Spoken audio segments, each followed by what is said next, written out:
Well, I'm keeping my word. In the last video, I swore that I was done with survival after 5 years of grinding and building and driving myself crazy. As you can tell by the scene above me, I finally finished this section of the build. But before we get to the big reveal, let's look at some of the other things I've been doing since I switched to creative. Tidied up central storage for the second time. Now built a natural looking peak over the section that was sticking out. Managed to preserve this cave mouth too.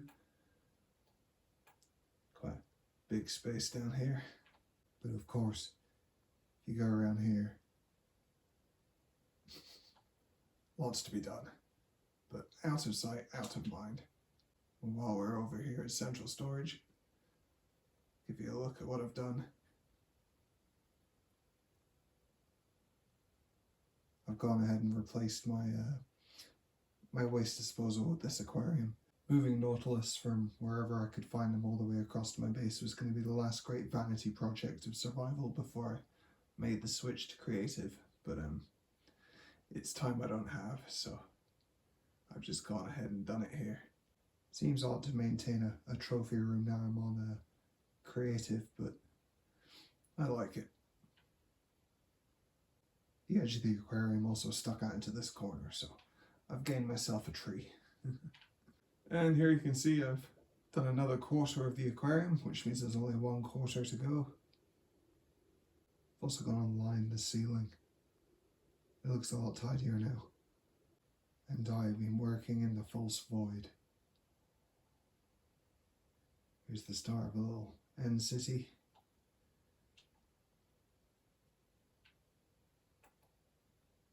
Here's the first of my planets. This was a lot of fun. Tricky, but yeah, watching it come together was quite cool. This larger planet here is going to be Jupiter. Already got a bit of a palette going on down here. And to the left of the galaxy I'll have another larger planet, just one here by itself, bigger than Jupiter. And I will probably do something like this, except magma blocks in the center. And of course the basic framework for the galaxy sits idle, because I just don't want to have to build it. Have I done anything else? I honestly can't remember. Anyway, let's take a look at what's going on up here now. Down below it's fused with the arches. Of course we have a waterfall going down into the aquarium. The way up to the mid-level is going to be within the trees. For now I've just done basic stairs. Properly decorating the inside of the trees is going to be a massive task in itself. This tree, for example, has a little hidden section here that comes in from the aquarium. Goes up here. Then you have this space here with an opening that comes out here. And then somehow need to find a way up and across there and across the water. And then of course spiral upwards. It's quite cramped and no blocks can really be broken. But anyway, we exit the tree and we're in the build. So we start at the bottom of a winding path. Wildflowers everywhere. And it runs alongside a waterfall with many tiers. Here we find our way to a little growing area with fake sniffer eggs, because you know they're not like turtle eggs. Wherever you put these things they'll hatch, so I've got pretend ones. Keep finding our way up here. Of course, you know, lots of wildflowers all bleeding into one another.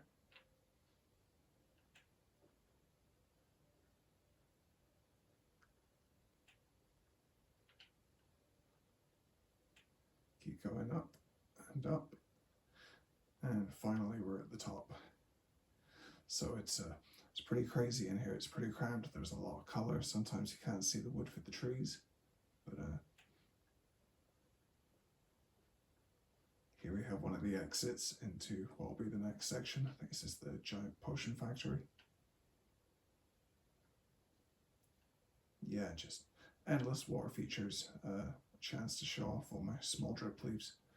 Obviously I'm on creative now, but on survival, you know, they're quite rare because you can't, you know, duplicate them like you can with these.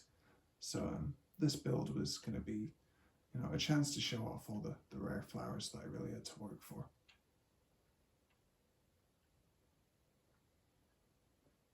Yeah, we come down, find ourselves under many giant mushrooms, some are really rare blocks. More wildflowers kind of diffusing between one another. Over a little bridge. Here we have a choice of paths. Go around the back here. See giant torch flowers, smaller variant here. There's a bigger one.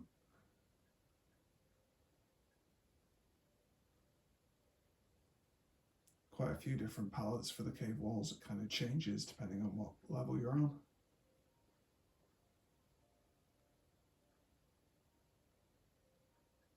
Here's a junction, so we'll go back up there in a minute, as well as up here. You'll notice there aren't many wildflowers over this side. It's because I haven't finished placing them all yet. I was buzzing around doing it here, and I was worried it was overkill, like I'd placed too many. I may thin it out a bit, but for now there are no wildflowers over this side. But anyway, yeah, the path takes you along to this central pool, which is directly beneath the hole that will go all the way up to the sky no matter what's placed on top. So this pool's always nice and illuminated. And yeah, while we're looking up there, there's the kind of flower pattern on the ceiling. And yeah, there's the centerpiece for the build, of course, the statue designed by Meg Ray. I've just gone and made a few small modifications and, of course, added color.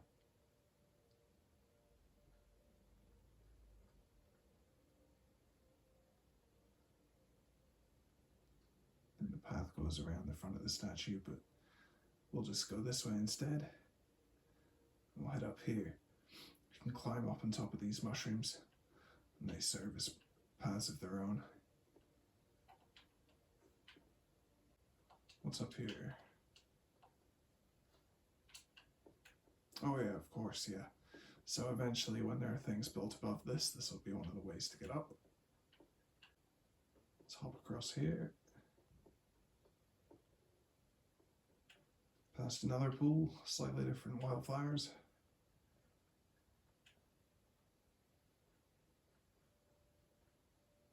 And then of course, this goes through to the potion factory again. It's a slightly higher entry point. Heading back onto the mushroom, and then this here is quite an important path. We'll go back there soon, but for now let's take a little shortcut through the statue. Quite a large hollow space. Like the statue in the forge, may eventually do something with it. Here we are at the mid-level of the statue. We have quite a nice vantage point for looking around.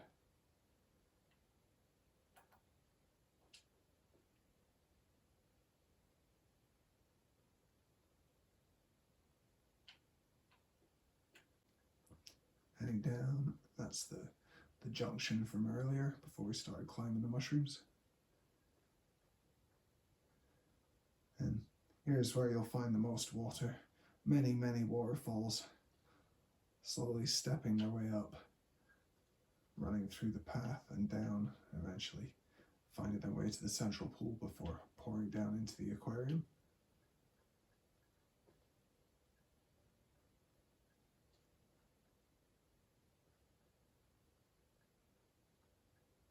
And then this is the only exit out onto this side, which incidentally I'm going to be working on next. Heading back down, this oversized torch flower. The flower bud was meant to be smaller than this. It just kind of came out this way and I just didn't want to rebuild it, so this is how it's staying now. There's many layers to the leaves. I'm quite happy with how the lower part turned out. And of course more water pouring through, collecting and running downhill. It's a nice little vantage point here. and kind of look out into the base.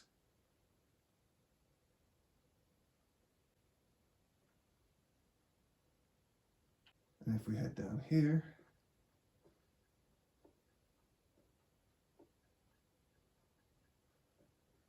have ourselves a small greenhouse.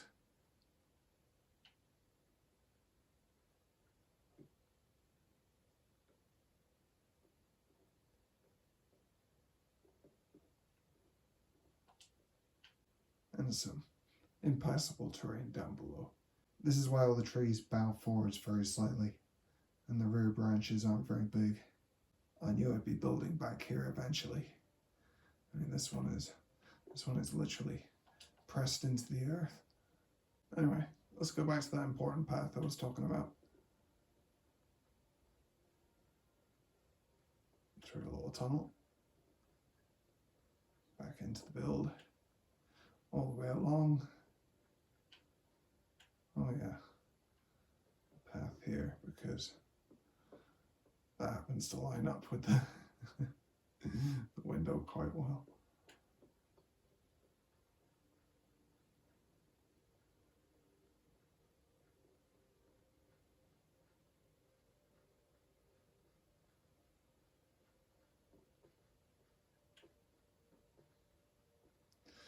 So coming along here gives us what is probably the best view in the entire room.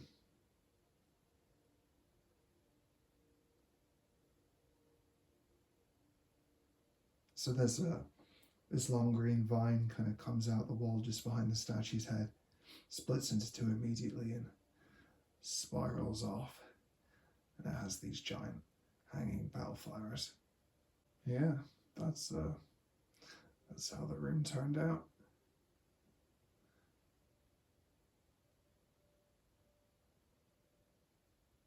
I still hate ceilings. Always will. Painting a giant flower on the ceiling was my way of copping out.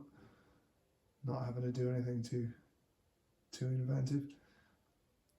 Of course, yeah, I forgot. This is glass. Keeping in mind that up here is pretty close to what will eventually be the surface layer of the mountain. I thought I'd have a lake. For now, I've just placed lapis over the glass. Don't know about you guys, but I'm very excited for the updates. I'm already thinking of ways to use these new blocks. And the next update, the poplar trees that we've been promised. Some new leaves would be very welcome. And then, of course, they've promised wool slabs and stairs. Already, I'm looking around my base and thinking how different some of these things could have turned out if I had wool slabs and stairs all those years ago. For a long time now, there have been a lot of things that I wanted to go back and change. In my little to-do list saved on my phone, I have a section that's just referred to as the big update. Basically an acknowledgement of how many updates Minecraft has had since I built half the stuff, and how many new blocks there are for me to change things with. So the wool update is going to be incredibly useful. New sulfur stuff is probably going to come in handy with my planned desert space. But next, I'm going to be working on this. This is going to be a functional space. This is going to be a base within the base. It's going to have lots of different crops growing. And it's going to have dedicated spaces for all these different things. And it's going to have a great entryway behind this statue. Likely going to have a drawbridge of some kind, chains coming down. And then whatever it is will reach this point here, turn. That's a straight line into central storage. I had to add a bear-proof barrier. You're a safe bear. Highly replaceable, but safe nonetheless.